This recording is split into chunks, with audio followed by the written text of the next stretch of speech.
कहते हैं कि अच्छा वो तिबरानी की जो रिवायत है ना कि नबूवत व रहमत, खिलाफत व रहमत, उसके बाद जो है वो मुलूकियत व रहमत, उसके बाद इमारत व रहमत, ये शेख गुलाम मुस्तफ़ा ज़हीर साहब ने भी ना ये लिखी है रिवायत, लेकिन आधी रिवायत लिखी है, आधी का जवाब दिया, आधी का नहीं।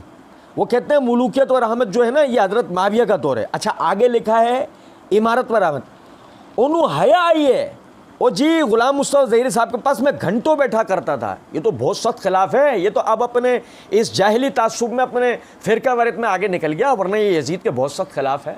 अच्छा वो तबरानी की जो रवायत है ना कि नबूवत और रहमत, खिलाफत और रहमत, उसके बाद जो है वो मलूकियत और रहमत, उसके बाद है इमारत और रहमत, ये शेख गुलाम मुस्तफ़ा ज़हीर साहब ने भी ना ये लिखी है रवायत, लेकिन आधी रवायत लिखी है, आधी का जवाब दिया आधी का नहीं। वो कहते हैं मलूकियत और रहमत जो है ना ये हज़रत माविया का दौर है। अच्छा आगे लिखा है इमारत और रहमत, ओनू यहाँ आई है, और ये गुलाम मुस्तफ़ा ज़हीर के पास तो मैं घंटों बैठा करता था। ये तो बहुत सख्त खिलाफ था, ये तो अब अपने उस जाहली तासुब में अपने फ़िरका वारियत में आगे निकल गया, वरना ये यज़ीद के बहुत सख्त खिलाफ है। ठीक है, मुस्तफ़ा ज़हीर ने आधी रिवायत लिखी है, पूरी नहीं की, उसको आगे हया आ गई। तुझे आई है? नहीं, ये आ गई है। हाँ तू पढ़ो पूरी, तू पूरी पढ़। अच्छा ठीक है, क्यों कि आगे अली में क्या है, मिर्ज़ा जी का इल्म कलाम, आगे मिर्ज़ा जी कहेंगे क्या उसमें तो फिर यजीद आता है, उसमें तो फिर यजीद आता है, तो क्या अच्छा वो क्यों नहीं पढ़े? अबे तो तू पढ़ेगा ना, तू पढ़ेगा भाई रिवायत, उसमें आगे यजीद आता है ना। हाँ आ रहा है ना, आ रहा है, अब क्या करे, हदीस है, और उसमें क्या कि इमारत और रहमत होगी, तो यजीद की इमारत होगी और रहमत होगी, ये तो हदीस है, हम क्या करें? तू पढ़, तू मिर्ज़ा जी आप पढ़ो, हम नहीं। क्या नहीं, उसको हया आ गई, तुम्हें आई है? हाँ रिवायत तो पढ़ोगे ना। हाँ यजीद को निकालो इससे बाहर, निकाल दिया, खत्म। वो निकालने का दलाइल पढ़ के सुनाओ, वो निकालने का दलाइल पढ़ के, वो नहीं करना है कि उसने काबतुल्लाह पे संगबारी की फलाने फलाने जजा के मिर्ज़ा जी करेंगे, वो नहीं करो। रिवायत की तरतीब को सामने रखो, पहले ये रिवायत हमें समझाओ, वो तो हम आपसे अलग समझेंगे, काबतुल्लाह पे हमला और फला सैयदना हुसैन की शादी वो हम आपसे अलग समझेंगे, लेकिन पहले इस रिवायत से आप यजीद को बाहर निकाल के दिखाओ, कैसे निकालोगे?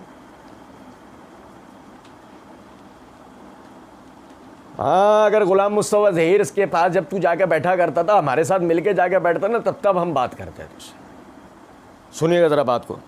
कहते हैं गुलाम मुस्तफ़ा ज़हीर साहब ने रिवायत आधी लिखी है, ये देखें, ये गुलाम मुस्तफ़ा ज़हीर साहब के मकालात, शेख गुलाम मुस्तफ़ा ज़हीर साहब ने मकालात के अंदर ये एक मकाला उन्होंने लिखा है,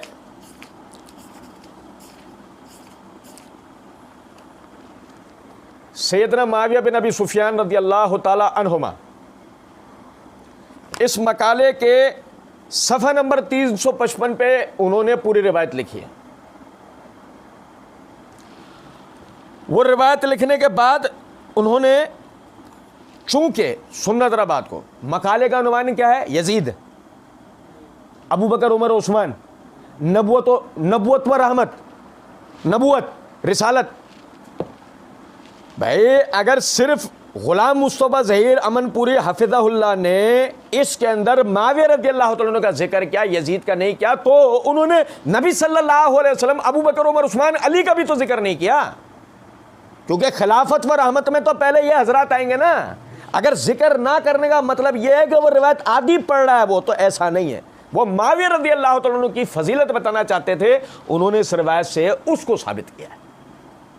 क्या बात थी, और उसको ये क्या बनाकर पेश करा है कि पब्लिक को ये तासुर दे रहा है खुदा न खास्ता गुलाम मुस्तफ़ा ज़हीर साहब ने खयानत की है। जब तो हमने ये फक्की दी है कि गुलाम मुस्तफ़ा ज़हीर ने तो रिवायत आदि पढ़ी ना, चो तू तो पूरी पढ़, फिर निकाली यजीद को इसमें से। कुछ समझ में आ रही है बात या नहीं? नबूवत और रहमत से तू शुरू करेगा और इमारत व रहमत तक आएगा, हम तेरे से पूछेंगे तो सही ना कि तू किस दलील से निकाल रहा है इसको। और सुनो जरा, कहते हैं कि मैं गुलाम मुस्तफ़ा ज़हीर साहब के पास घंटों बैठा करता था, ये तो बहुत सख्त खिलाफ है, ये तो अब अपने इस जाहिली तासुब में अपने फ़िरका वारियत में आगे निकल गया। और ये गुलाम मुस्तफ़ा ज़हीर के पास तो मैं घंटों बैठा करता था, ये तो बहुत सख्त खिलाफ था, ये तो अब अपने उस जाहली तासुब में अपने फिरका वारियत में आगे निकल गया, वरना ये यजीद के बहुत सख्त खिलाफ है। ठीक है, आप ज़रा तवज्जो करें। ग़ुलाम मुस्तफ़ा ज़हीर अमनपुरी हफ़िज़हुल्लाह अपने और पराए पाकिस्तान का एक एक फ़र्द इस बात को जानता है कि एक आलिम है। अपने और पराए सब इस बात को अच्छी, हत्ता कि खुद मिर्ज़ा और उसके जंगली मुकल्लिदीन भी बाज जानते होंगे कि ग़ुलाम मुस्तफ़ा ज़हीर अमनपुरी एक आलिम है।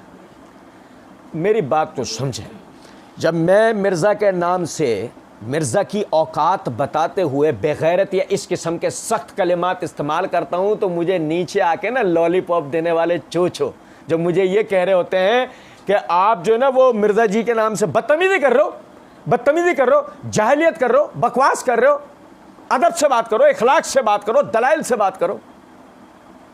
तुम्हारे 13वें इमाम की औकात देख लो, तुम्हारे जहलमी इमाम की औकात देख लो। एक आलिम का नाम ले रहा है तो क्या जुमले कह रहा है, ये तो बहुत सख्त खिलाफ है। ये तो अब अपने इस जाहिली तासुब में अपने फिरका वारियत में आगे निकल गया। तुम एक आलिम को जाहिल मुतासब कहो और तुम हमसे कहो कि हम तुम्हारी इज्जत करें, मुमकिन है? जबकि तू इतना बड़ा जाहिल जंगली, तुझे उसकी इबारत पढ़ने की तमीज़ नहीं कि उसने लिखा और बोला क्या है, या दूसरे लफ्ज़ों में तूने अपने मुकल्लिदीन को धोखा दिया, उसके असल किताब तूने नहीं दिखाई, और उसके बाद तू कहे कि वो अपने जाहिली तासुब में आगे निकला है, तो तुम और तुम्हारे मुकल्लिदीन से बड़े जाहिल, मुतासब और जंगली कौन होंगे? तुम उलमा के मुंह को आके हमसे ये गुमान मत करना कि हम तुम्हारी किसी किस्म की कोई इज्जत करेंगे।